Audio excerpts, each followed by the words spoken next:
बालतालच्या ढगफुटीनं हजारो प्रवासी अडकले।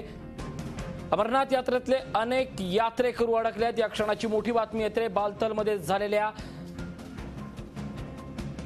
ढगफुटीनंतर अनेक महाराष्ट्रातले पर्यटक हे अडकले आहेत। रस्ते बंद पडल्याने वाहनांच्या लांबच लांब रांगा लागलेल्या आहेत।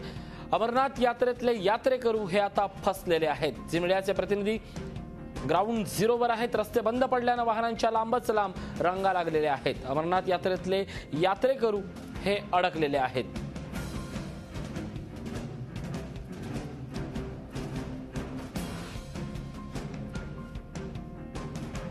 बालतालची जी ढगफुटी झाली होती त्यात आता हजारो प्रवासी अडकलेले आहेत।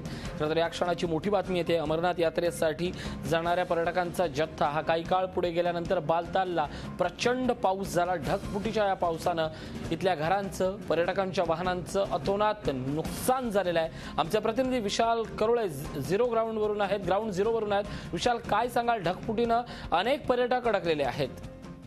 कृषिकालच्या ढगफुटीमुळे जोझिला पास बंद झाला आणि त्यामुळे अनेक पर्यटक आता या ठिकाणी अडकलेले आहेत। खरं तर अमरनाथ यात्रेसाठी बऱ्याच प्रमाणात पर्यटक इथे आले होते। त्याचबरोबर आज 26 जुलै म्हणजे कारगिल विजय दिवस होता, त्यासाठी सुद्धा अनेक पर्यटक भारतभरातून या ठिकाणी आले होते। मात्र काल ढगफुटी झाली आणि श्रीनगर ते कारगिल आणि द्रासकडे येणारे सर्व रस्ते बंद झाले आहेत। या रस्त्यांवर आता जवळपास 3000 ट्रक अडकले आहेत, तर शेकडो लहान मोठी वाहनं आहेत, त्यामध्ये अनेक लोक अडकलेले आहेत।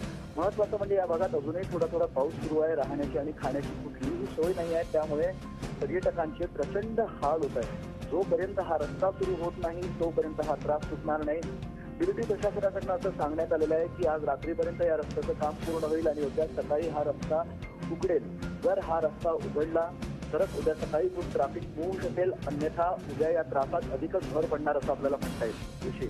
नक्कीच विशाल, या सगळ्यात केंद्र सरकारची आणि राज्य सरकारची डिझास्टर मॅनेजमेंट यंत्रणा त्या पर्यटकांपर्यंत पोहोचते का, हा खरा उद्याच्या दृष्टीनं महत्त्वाचा प्रश्न असणार आहे। धन्यवाद विशाल या सगळ्या माहितीबद्दल। झी 24 तास रहा एक पाऊल पुढे।